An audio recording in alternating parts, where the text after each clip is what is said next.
So, I mean, I had no car, right? I was just like, no car. And so here's what this is. This is like no car at Christmas means like no girlfriend and no mistletoe. It's just not going to happen.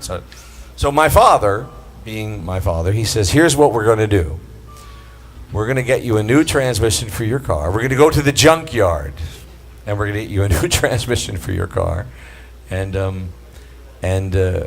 we can go to the junkyard, and we can put it in on Saturday, and that'll be your Christmas present. And I said, well, Dad, you know, Saturday is like Christmas Eve, you know. But Dad, being the blue-collar Santa, was like, well, take it or leave it. I didn't really care whether he was like, this is how it's going to work. So Dad goes to the junkyard on Christmas Eve, and he gets a transmission for my 1968 Chevrolet station wagon, and I get to put it in on Christmas Eve. You will not find a song by Elvis or Bing Crosby that fits this particular thing. So we go, it's my Christmas present. So here's the thing. Saturday, it's cold, you know, it's Chesapeake Bay cold, you know, sleet coming down, and it's kind of like, you know, your wife's feet in the back of your back, or especially my wife's feet in the back of your back, but none of you should know that. And so we get the thing, and we go to the junkyard, and Dad gets the thing, and we go, and so we're going to put it in. It's Christmas Eve, right? Now my father, and my sisters know this, and my mom knows this, we did not own the proper equipment to complete this job. We have no jacks or no lifts or no way to get this car in the air. We have to put a transmission. So Dad says to me, this is a true story. I mean, it's all true. He says, get me the books from the shed. And I'm like, okay, Dad, which books would that be? He's like, well, the A&P Encyclopedia, A&P, at the Atlantic and Pacific Tea Company. They used to sell encyclopedias at the supermarket. It's true, Zach. They really did. And you could get them, like if you bought enough groceries, you could get the A and then the B. So we had the whole set. I don't know why. So Dad says, get the A&P encyclopedias from the shed. I'm like, why? Really, Dad? Really, why? And he's like, just get the goddamn books. Okay. That was pretty much my dad. You know, I was like, I told you to do something, just do it. So we get the books, and here's the idea. Now you have to kind of picture this in your mind, okay? We've already dropped out the old transmission. It's colder than hell. It's really cold. And so here's my job, whether I want to do it or not. I'm laying on the ground. Dad is lifting the new transmission. We're using the old transmission as like a fulcrum, and Dad's using a long 2x4, and he's lifting the old transmission up to the car, and my job is to set books under the new transmission as he lifts it up, one at a time. And it worked. It worked. It worked like a charm, man. It worked, you know, and it's like, I don't know whether they teach earth science in school anymore. I don't know what the hell they teach in school anymore, really. Maybe how to text on Facebook. I have no idea. But anyway, this was like the best science lesson I've ever seen. We've got a fulcrum, we've got a lever, we've got this, and and it worked. And here's the thing. They all got soaked with Dexron transmission fluid. So they burned really good in the wood stove. I would not recommend that now, but these were different times, and Dad did not waste anything. So my father was like, as I said, he was not a particularly educated man, and he was not, but what my father was, I don't know how to say this any more plainly. My father was my hero when I was a kid, and he still is. This will probably be the oldest song I'll sing for you tonight.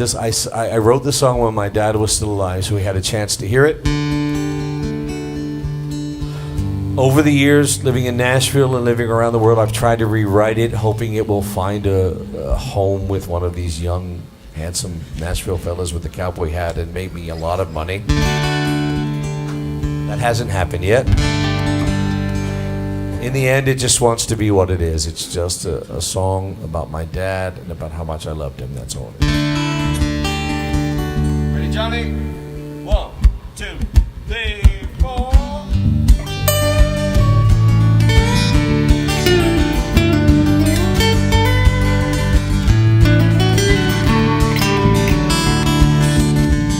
My daddy never made it out of high school. He was working by the time he turned 14. I used to hear him leaving out every morning. 40 years he ran that same machine, and he never found his fortune. He was just a working man.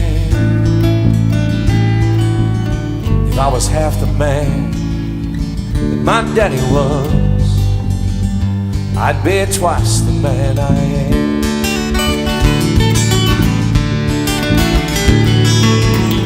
He taught me all the poor man's lessons about loving Jesus and your family.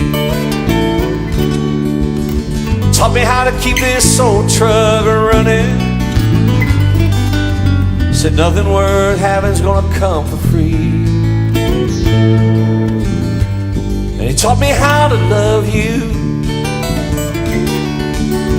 on the day I took my mama's hand. And if I was half the man that my daddy was, I'd be twice the man I am. The lines around his eyes had gotten deeper. I guess he'd lost a step or two. He said the hardest thing about getting old is when you can't do the things you used to do.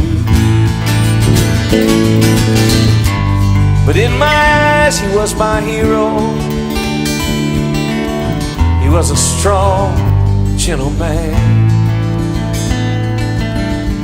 If I was half the man that my daddy was, I'd be twice the man I am.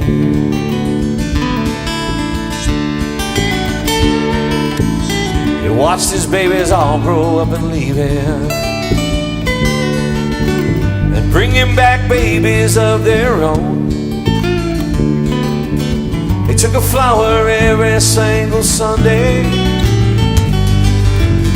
to where his angel slept beside their stone. He knew that someday he would join her,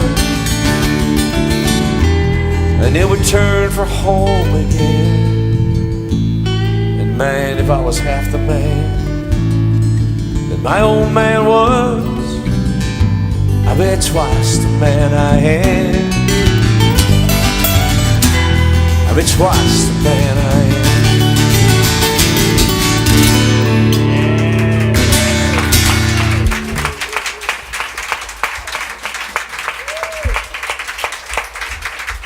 Thanks, guys. You guys have been practicing. Too bad I have not.